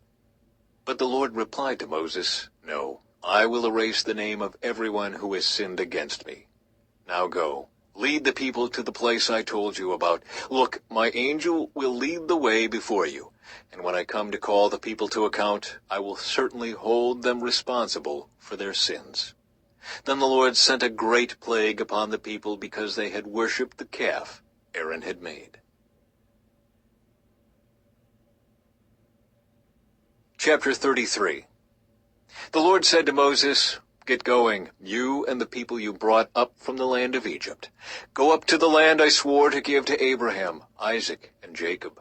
I told them, I will give this land to your descendants, and I will send an angel before you to drive out the Canaanites, Amorites, Hittites, Perizzites, Hivites, and Jebusites. Go up to this land that flows with milk and honey, but I will not travel among you, for you are a stubborn and rebellious people. If I did, I would surely destroy you along the way." When the people heard these stern words, they went into mourning and stopped wearing their jewelry and fine clothes. For the Lord had told Moses to tell them, "You are a stubborn and rebellious people. If I were to travel with you for even a moment, I would destroy you. Remove your jewelry and fine clothes while I decide what to do with you." So from the time they left Mount Sinai, the Israelites wore no more jewelry or fine clothes. It was Moses' practice to take the tent of meeting and set it up some distance from the camp. Everyone who wanted to make a request of the Lord would go to the tent of meeting outside the camp. Whenever Moses went out to the tent of meeting, all the people would get up and stand in the entrances of their own tents. They would all watch Moses until he disappeared inside. As he went into the tent, the pillar of cloud would come down and hover at its entrance while the Lord spoke with Moses. When the people saw the cloud standing at the entrance of the tent, they would stand and bow down in front of their own tents. Inside the tent of meeting, the Lord would speak to Moses face to face, as one speaks to a friend.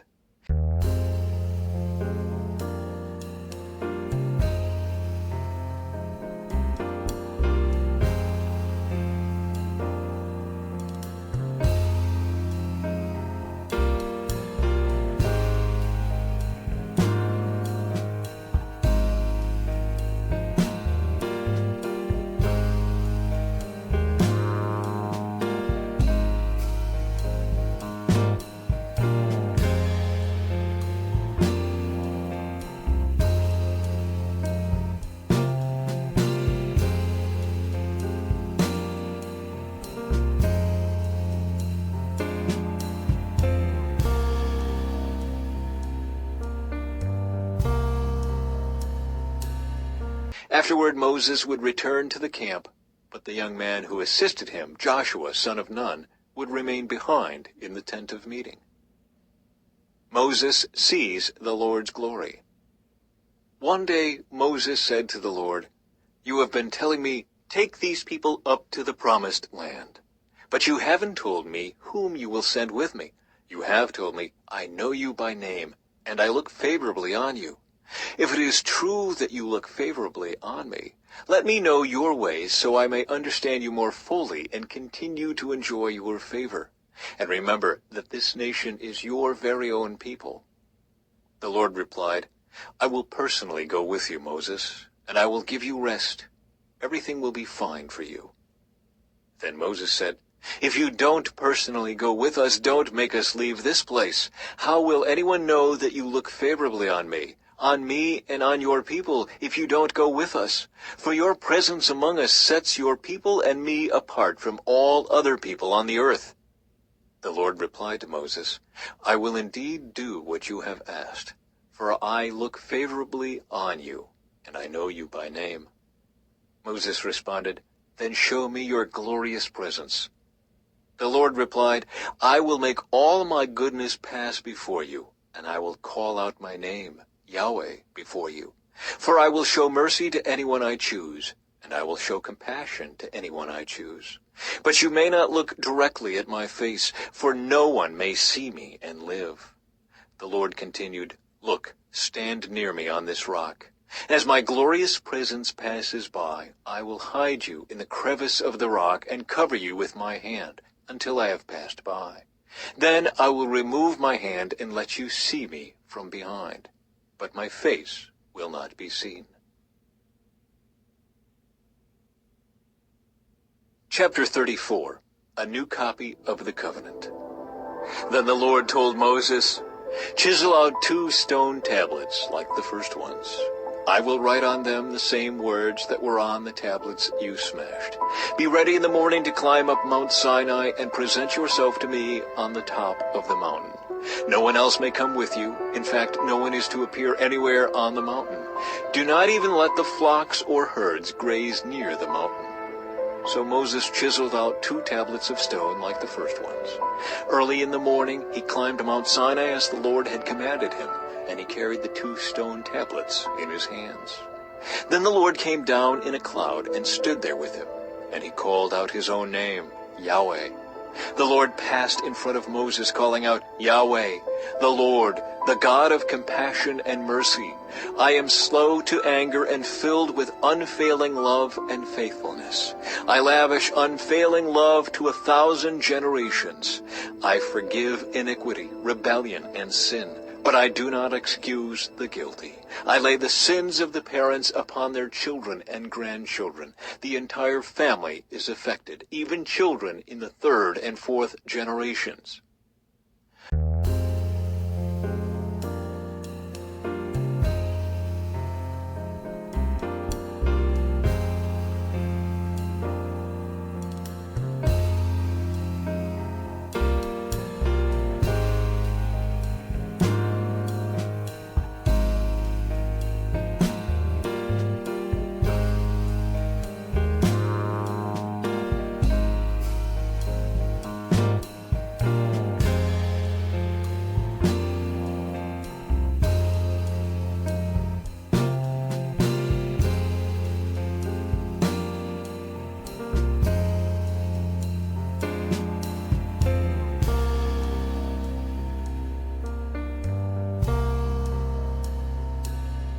Moses immediately threw himself to the ground and worshipped. And he said, "O Lord, if it is true that I have found favor with you, then please travel with us. Yes, this is a stubborn and rebellious people, but please forgive our iniquity and our sins. Claim us as your own special possession." The Lord replied, "Listen, I am making a covenant with you in the presence of all your people. I will perform miracles that have never been performed anywhere in all the earth or in any nation, and all the people around you will see the power of the Lord, the awesome power I will display for you. But listen carefully to everything I command you today. Then I will go ahead of you and drive out the Amorites, Canaanites, Hittites, Perizzites, Hivites, and Jebusites. Be very careful never to make a treaty with the people who live in the land where you are going. If you do, you will follow their evil ways and be trapped. Instead, you must break down their pagan altars, smash their sacred pillars, and cut down their Asherah poles. You must worship no other gods, for the Lord, whose very name is jealous, is a God who is jealous about his relationship with you. You must not make a treaty of any kind with the people living in the land. They lust after their gods, offering sacrifices to them. They will invite you to join them in their sacrificial meals, and you will go with them. Then you will accept their daughters who sacrifice to other gods as wives for your sons.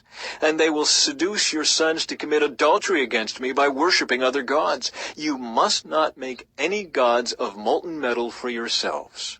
You must celebrate the festival of unleavened bread. For 7 days the bread you eat must be made without yeast, just as I commanded you. Celebrate this festival annually at the appointed time in early spring, in the month of Abib, for that is the anniversary of your departure from Egypt. The firstborn of every animal belongs to me, including the firstborn males from your herds of cattle and your flocks of sheep and goats. A firstborn donkey may be bought back from the Lord by presenting a lamb or young goat in its place. But if you do not buy it back, you must break its neck. However, you must buy back every firstborn son. No one may appear before me without an offering. You have 6 days each week for your ordinary work, but on the 7th day you must stop working, even during the seasons of plowing and harvest. You must celebrate the festival of harvest with the first crop of the wheat harvest, and celebrate the festival of the final harvest at the end of the harvest season. 3 times each year every man in Israel must appear before the sovereign, the Lord, the God of Israel. I will drive out the other nations ahead of you and expand your territory, so no one will covet and conquer your land while you appear before the Lord your God 3 times each year. You must not offer the blood of my sacrificial offerings together with any baked goods containing yeast, and none of the meat of the Passover sacrifice may be kept over until the next morning. As you harvest your crops, bring the very best of the first harvest to the house of the Lord your God. You must not cook a young goat in its mother's milk. Then the Lord said to Moses, "Write down all these instructions, for they represent the terms of the covenant I am making with you and with Israel." Moses remained there on the mountain with the Lord 40 days and 40 nights. In all that time he ate no bread and drank no water. And the Lord wrote the terms of the covenant, the 10 Commandments, on the stone tablets. When Moses came down Mount Sinai carrying the 2 stone tablets inscribed with the terms of the covenant, he wasn't aware that his face had become radiant because he had spoken to the Lord. So when Aaron and the people of Israel saw the radiance of Moses' face, they were afraid to come near him. But Moses called out to them and asked Aaron and all the leaders of the community to come over, and he talked with them. Then all the people of Israel approached him, and Moses gave them all the instructions the Lord had given him on Mount Sinai. When Moses finished speaking with them, he covered his face with a veil. But whenever he went into the tent of meeting to speak with the Lord, he would remove the veil until he came out again.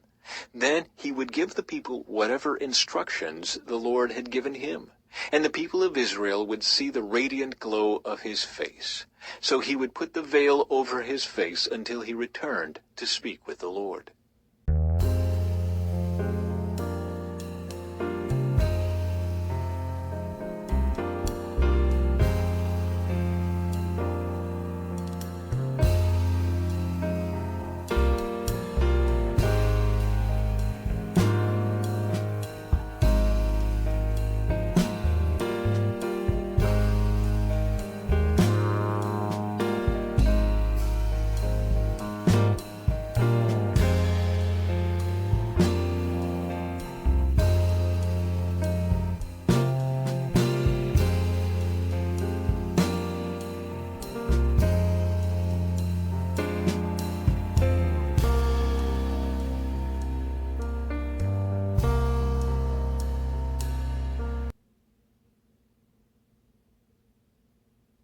Chapter 35.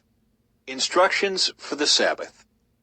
Then Moses called together the whole community of Israel and told them, "These are the instructions the Lord has commanded you to follow.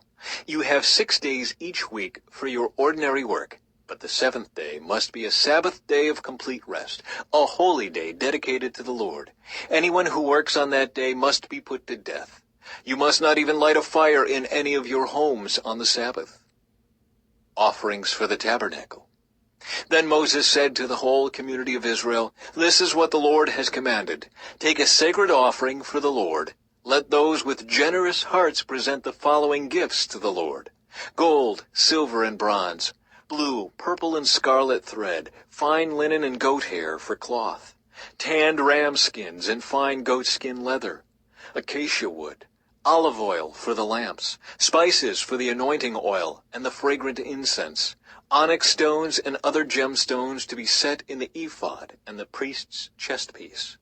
Come, all of you who are gifted craftsmen, construct everything that the Lord has commanded: the tabernacle and its sacred tent, its covering, clasps, frames, crossbars, posts, and bases, the ark and its carrying poles, the ark's cover, the place of atonement, the inner curtain to shield the ark, the table, its carrying poles, and all its utensils, the bread of the presence.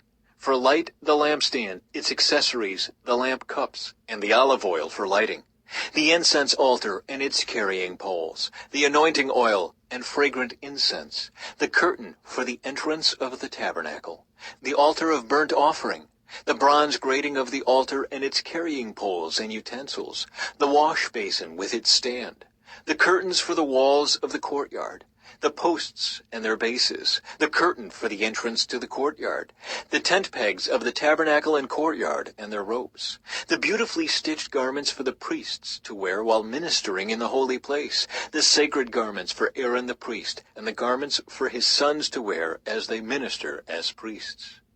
So the whole community of Israel left Moses and returned to their tents. All whose hearts were stirred and whose spirits were moved came and brought their sacred offerings to the Lord. They brought all the materials needed for the tabernacle, for the performance of its rituals, and for the sacred garments. Both men and women came, all whose hearts were willing. They brought to the Lord their offerings of gold, brooches, earrings, rings from their fingers, and necklaces. They presented gold objects of every kind as a special offering to the Lord. All those who owned the following items willingly brought them: blue, purple, and scarlet thread, fine linen and goat hair for cloth, and tanned ram skins and fine goatskin leather. And all who had silver and bronze objects gave them as a sacred offering to the Lord, and those who had acacia wood brought it for use in the project. All the women who were skilled in sewing and spinning prepared blue, purple, and scarlet thread, and fine linen cloth. All the women who were willing used their skills to spin the goat hair into yarn. The leaders brought onyx stones and the special gemstones to be set in the ephod and the priest's chestpiece. They also brought spices and olive oil for the light, the anointing oil, and the fragrant incense. So the people of Israel, every man and woman who was eager to help in the work the Lord had given them through Moses, brought their gifts and gave them freely to the Lord. Then Moses told the people of Israel, "The Lord has specifically chosen Bezalel, son of Uri, grandson of Hur, of the tribe of Judah. The Lord has filled Bezalel with the Spirit of God, giving him great wisdom, ability, and expertise in all kinds of crafts.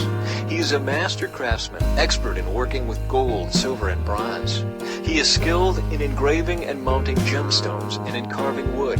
He is a master at every craft, and the Lord has given both him and Aholiab, son of Ahisamach of the tribe of Dan, the ability to teach their skills to others. The Lord has given them special skills as engravers, designers, embroiderers in blue, purple, and scarlet thread on fine linen cloth, and weavers. They excel as craftsmen and as designers." Chapter 36. The Lord has gifted Bezalel, Aholiab, and the other skilled craftsmen with wisdom and ability to perform any task involved in building the sanctuary. Let them construct and furnish the tabernacle just as the Lord has commanded. So Moses summoned Bezalel and Aholiab and all the others who were specially gifted by the Lord and were eager to get to work. Moses gave them the materials donated by the people of Israel as sacred offerings for the completion of the sanctuary. But the people continued to bring additional gifts each morning. Finally, the craftsmen who were working on the sanctuary left their work. They went to Moses and reported, "The people have given more than enough materials to complete the job the Lord has commanded us to do." So Moses gave the command, and this message was sent throughout the camp: "Men and women, don't prepare any more gifts for the sanctuary. We have enough." So the people stopped bringing their sacred offerings. Their contributions were more than enough to complete the whole project. Building the tabernacle. The skilled craftsmen made 10 curtains of finely woven linen for the tabernacle. Then Bezalel decorated the curtains with blue, purple, and scarlet thread, and with skillfully embroidered cherubim. All 10 curtains were exactly the same size, 42 feet long and 6 feet wide. 5 of these curtains were joined together to make one long curtain, and the other 5 were joined to make a second long curtain. He made 50 loops of blue yarn and put them along the edge of the last curtain in each set. The 50 loops along the edge of one curtain matched the 50 loops along the edge of the other curtain. Then he made 50 gold clasps and fastened the long curtains together with the clasps. In this way, the tabernacle was made of one continuous piece. He made 11 curtains of goat hair cloth to serve as a tent covering for the tabernacle. These 11 curtains were all exactly the same size, 45 feet long and 6 feet wide. Bezalel joined 5 of these curtains together to make one long curtain, and the other 6 were joined to make a second long curtain. He made 50 loops for the edge of each large curtain. He also made 50 bronze clasps to fasten the long curtains together. In this way, the tent covering was made of one continuous piece. He completed the tent covering with a layer of tanned ram skins and a layer of fine goatskin leather. For the framework of the tabernacle, Bezalel constructed frames of acacia wood. Each frame was 15 feet high and 27 inches wide, with 2 pegs under each frame. All the frames were identical. He made 20 of these frames to support the curtains on the south side of the tabernacle. He also made 40 silver bases, 2 bases under each frame, with the pegs fitting securely into the bases. For the north side of the tabernacle, he made another 20 frames, with their 40 silver bases, 2 bases under each frame.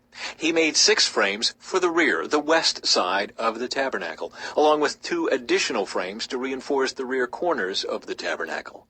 These corner frames were matched at the bottom and firmly attached at the top with a single ring, forming a single corner unit. Both of these corner units were made the same way. So there were 8 frames at the rear of the tabernacle, set in 16 silver bases, 2 bases under each frame. Then he made crossbars of acacia wood to link the frames, 5 crossbars for the north side of the tabernacle and 5 for the south side. He also made 5 crossbars for the rear of the tabernacle, which faced west. He made the middle crossbar to attach halfway up the frames. It ran all the way from one end of the tabernacle to the other. He overlaid the frames with gold and made gold rings to hold the crossbars. Then he overlaid the crossbars with gold as well. For the inside of the tabernacle, Bezalel made a special curtain of finely woven linen. He decorated it with blue, purple, and scarlet thread and with skillfully embroidered cherubim. For the curtain, he made 4 posts of acacia wood and 4 gold hooks. He overlaid the posts with gold and set them in 4 silver bases. Then he made another curtain for the entrance to the sacred tent. He made it of finely woven linen and embroidered it with exquisite designs using blue, purple, and scarlet thread. This curtain was hung on gold hooks attached to 5 posts. The posts with their decorated tops and hooks were overlaid with gold, and the 5 bases were cast from bronze. Chapter 37. Building the Ark of the Covenant. Next, Bezalel made the Ark of acacia wood, a sacred chest 45 inches long, 27 inches wide, and 27 inches high. He overlaid it inside and outside with pure gold, and he ran a molding of gold all around it. He cast 4 gold rings and attached them to its 4 feet, 2 rings on each side. Then he made poles from acacia wood and overlaid them with gold. He inserted the poles into the rings at the sides of the ark to carry it. Then he made the ark's cover, the place of atonement, from pure gold. It was 45 inches long and 27 inches wide. He made 2 cherubim from hammered gold and placed them on the 2 ends of the atonement cover. He molded the cherubim on each end of the atonement cover, making it all of one piece of gold. The cherubim faced each other and looked down on the atonement cover. With their wings spread above it, they protected it. Building the table. Then Bezalel made the table of acacia wood, 36 inches long, 18 inches wide, and 27 inches high. He overlaid it with pure gold and ran a gold molding around the edge. He decorated it with a 3-inch border all around, and he ran a gold molding along the border. Then he cast 4 gold rings for the table and attached them at the 4 corners next to the 4 legs. The rings were attached near the border to hold the poles that were used to carry the table. He made these poles from acacia wood and overlaid them with gold. Then he made special containers of pure gold for the table: bowls, pans, jars, and pitchers, to be used in pouring out liquid offerings. Building the lampstand. Then Bezalel made the lampstand of pure hammered gold. He made the entire lampstand and its decorations of one piece: the base, center stem, lamp cups, buds, and petals. The lampstand had 6 branches going out from the center stem, 3 on each side. Each of the 6 branches had 3 lamp cups, shaped like almond blossoms, complete with buds and petals. The center stem of the lampstand was crafted with 4 lamp cups, shaped like almond blossoms, complete with buds and petals. There was an almond bud beneath each pair of branches, where the 6 branches extended from the center stem, all made of one piece. The almond buds and branches were all of one piece with the center stem, and they were hammered from pure gold. He also made 7 lamps for the lampstand, lamp snuffers, and trays, all of pure gold. The entire lampstand, along with its accessories, was made from 75 pounds of pure gold. Building the incense altar. Then Bezalel made the incense altar of acacia wood. It was 18 inches square and 36 inches high, with horns at the corners carved from the same piece of wood as the altar itself. He overlaid the top, sides, and horns of the altar with pure gold, and he ran a gold molding around the entire altar. He made 2 gold rings and attached them on opposite sides of the altar below the gold molding to hold the carrying poles. He made the poles of acacia wood and overlaid them with gold.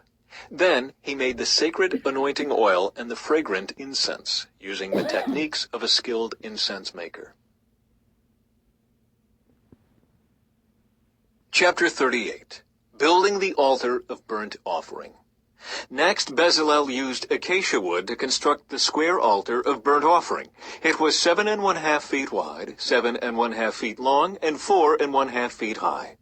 He made horns for each of its 4 corners so that the horns and altar were all one piece. He overlaid the altar with bronze. Then he made all the altar utensils of bronze: the ash buckets, shovels, basins, meat forks, and fire pans. Next, he made a bronze grating and installed it halfway down the side of the altar, under the ledge. He cast 4 rings and attached them to the corners of the bronze grating to hold the carrying poles. He made the poles from acacia wood and overlaid them with bronze. He inserted the poles through the rings on the sides of the altar. The altar was hollow and was made from planks. Building the wash basin. Bezalel made the bronze wash basin and its bronze stand from bronze mirrors donated by the women who served at the entrance of the tabernacle. Building the courtyard. Then Bezalel made the courtyard, which was enclosed with curtains made of finely woven linen. On the south side, the curtains were 150 feet long. They were held up by 20 posts set securely in 20 bronze bases. He hung the curtains with silver hooks and rings. He made a similar set of curtains for the north side, 150 feet of curtains held up by 20 posts set securely in bronze bases. He hung the curtains with silver hooks and rings. The curtains on the west end of the courtyard were 75 feet long, hung with silver hooks and rings, and supported by 10 posts set into 10 bases. The east end, the front, was also 75 feet long. The courtyard entrance was on the east end, flanked by 2 curtains. The curtain on the right side was 22½ feet long and was supported by 3 posts set into 3 bases. The curtain on the left side was also 22½ feet long and was supported by 3 posts set into 3 bases. All the curtains used in the courtyard were made of finely woven linen. Each post had a bronze base, and all the hooks and rings were silver. The tops of the posts of the courtyard were overlaid with silver, and the rings to hold up the curtains were made of silver. He made the curtain for the entrance to the courtyard of finely woven linen, and he decorated it with beautiful embroidery in blue, purple, and scarlet thread. It was 30 feet long, and its height was 7½ feet, just like the curtains of the courtyard walls. It was supported by 4 posts, each set securely in its own bronze base. The tops of the posts were overlaid with silver, and the hooks and rings were also made of silver. All the tent pegs used in the tabernacle and courtyard were made of bronze. Inventory of materials. This is an inventory of the materials used in building the tabernacle of the covenant. The Levites compiled the figures as Moses directed, and Ithamar, son of Aaron the priest, served as recorder. Bezalel, son of Uri, grandson of Hur, of the tribe of Judah, made everything just as the Lord had commanded Moses. He was assisted by Aholiab, son of Ahisamach, of the tribe of Dan, a craftsman expert at engraving, designing, and embroidering with blue, purple, and scarlet thread on fine linen cloth. The people brought special offerings of gold, totaling 2,193 pounds, as measured by the weight of the sanctuary shekel. This gold was used throughout the tabernacle. The whole community of Israel gave 7,545 pounds of silver, as measured by the weight of the sanctuary shekel. This silver came from the tax collected from each man registered in the census. The tax is 1 bekah, which is half a shekel, based on the sanctuary shekel. The tax was collected from 603,550 men who had reached their 20th birthday. The 100 bases for the frames of the sanctuary walls and for the posts supporting the inner curtain required 7,500 pounds of silver, about 75 pounds for each base. The remaining 45 pounds of silver was used to make the hooks and rings and to overlay the tops of the posts. The people also brought as special offerings 5,310 pounds of bronze, which was used for casting the bases for the posts at the entrance to the tabernacle, and for the bronze altar with its bronze grating and all the altar utensils. Bronze was also used to make the bases for the posts that supported the curtains around the courtyard, the bases for the curtain at the entrance of the courtyard, and all the tent pegs for the tabernacle and the courtyard. Chapter 39. Clothing for the priests. The craftsmen made beautiful sacred garments of blue, purple, and scarlet cloth, clothing for Aaron to wear while ministering in the holy place, just as the Lord had commanded Moses. Making the ephod. Bezalel made the ephod of finely woven linen and embroidered it with gold and with blue, purple, and scarlet thread. He made gold thread by hammering out thin sheets of gold and cutting it into fine strands. With great skill and care he worked it into the fine linen with the blue, purple, and scarlet thread. The ephod consisted of 2 pieces, front and back, joined at the shoulders with 2 shoulder pieces. The decorative sash was made of the same materials, finely woven linen embroidered with gold and with blue, purple, and scarlet thread, just as the Lord had commanded Moses. They mounted the 2 onyx stones in settings of gold filigree. The stones were engraved with the names of the tribes of Israel, just as a seal is engraved. He fastened these stones on the shoulder pieces of the ephod as a reminder that the priest represents the people of Israel. All this was done just as the Lord had commanded Moses. Making the chest piece.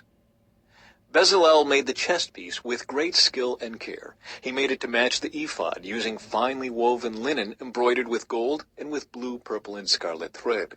He made the chest piece of a single piece of cloth folded to form a pouch 9 inches square.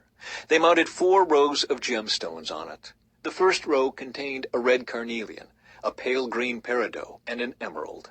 The second row contained a turquoise, a blue lapis lazuli, and a white moonstone.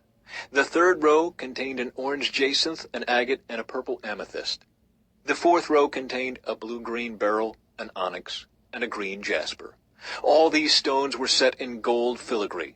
Each stone represented one of the 12 sons of Israel, and the name of that tribe was engraved on it like a seal. To attach the chest piece to the ephod, they made braided cords of pure gold thread. They also made 2 settings of gold filigree and 2 gold rings and attached them to the top corners of the chest piece. They tied the 2 gold cords to the rings on the chest piece. They tied the other ends of the cords to the gold settings on the shoulder pieces of the ephod.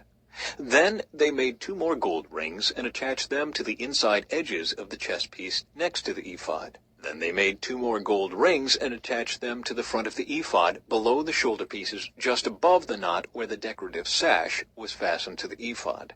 They attached the bottom rings of the chest piece to the rings on the ephod with blue cords.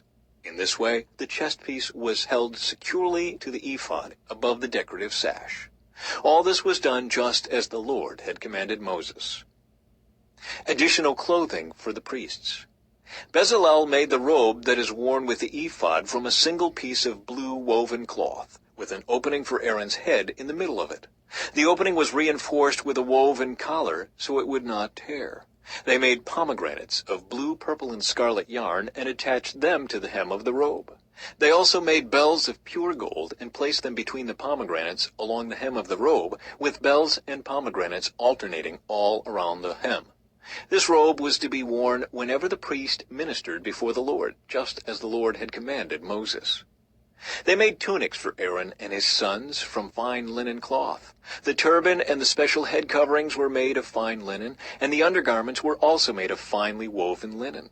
The sashes were made of finely woven linen and embroidered with blue, purple, and scarlet thread, just as the Lord had commanded Moses. Finally, they made the sacred medallion, the badge of holiness, of pure gold. They engraved it like a seal with these words, "Holy to the Lord." They attached the medallion with a blue cord to Aaron's turban, just as the Lord had commanded Moses. Moses inspects the work. And so at last the tabernacle was finished.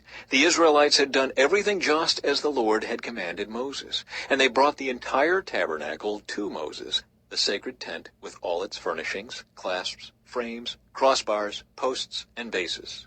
The tent coverings of tanned ram skins and fine goatskin leather, the inner curtain to shield the ark of the covenant and its carrying poles, the ark's cover, the place of atonement, the table and all its utensils, the bread of the presence, the pure gold lampstand with its symmetrical lamp cups, all its accessories, and the olive oil for lighting, the gold altar, the anointing oil and fragrant incense, the curtain for the entrance of the sacred tent, the bronze altar, the bronze grating and its carrying poles and utensils, the wash basin with its stand, the curtains for the walls of the courtyard, the posts and their bases, the curtain for the entrance to the courtyard, the ropes and tent pegs, all the furnishings to be used in worship at the tabernacle, the beautifully stitched garments for the priests to wear while ministering in the holy place, the sacred garments for Aaron the priest, and the garments for his sons to wear as they minister as priests. So the people of Israel followed all of the Lord's instructions to Moses. Then Moses inspected all their work. When he found it had been done just as the Lord had commanded him, he blessed them.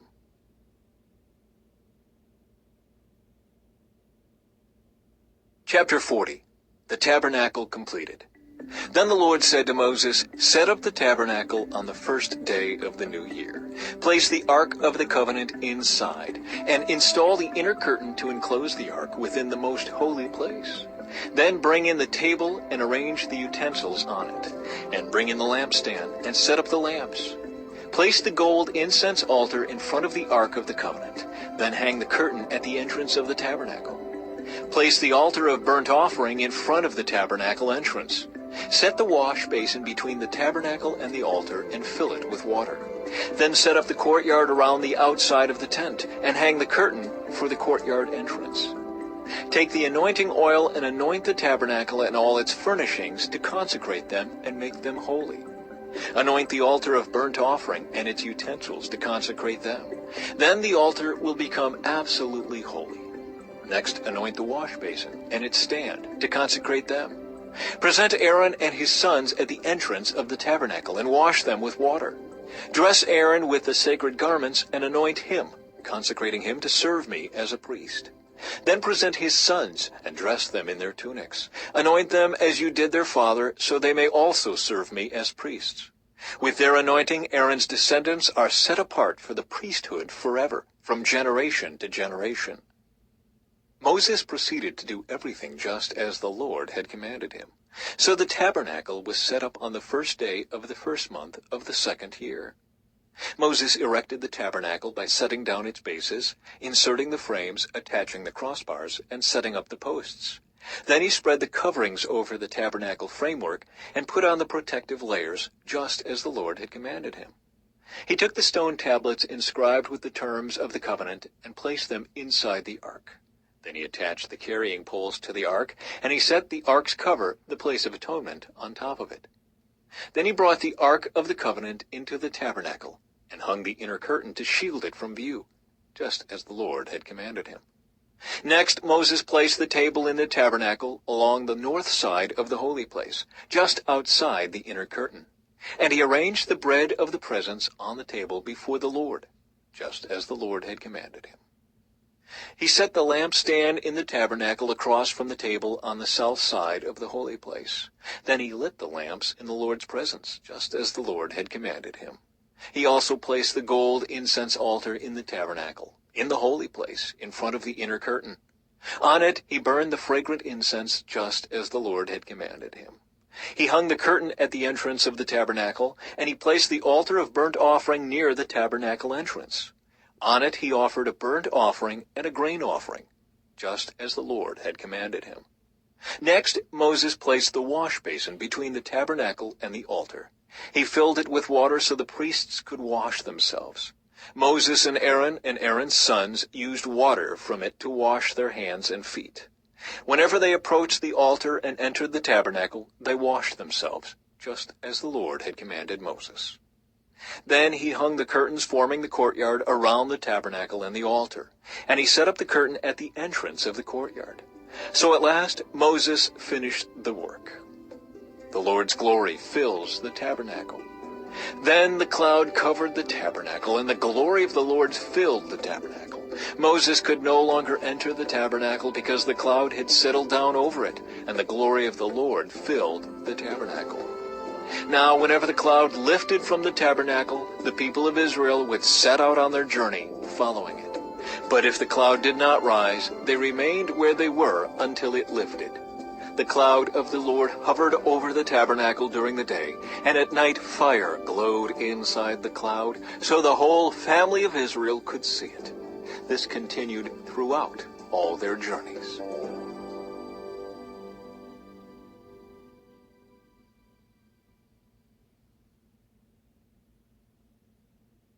The Book of Leviticus, Chapter 1.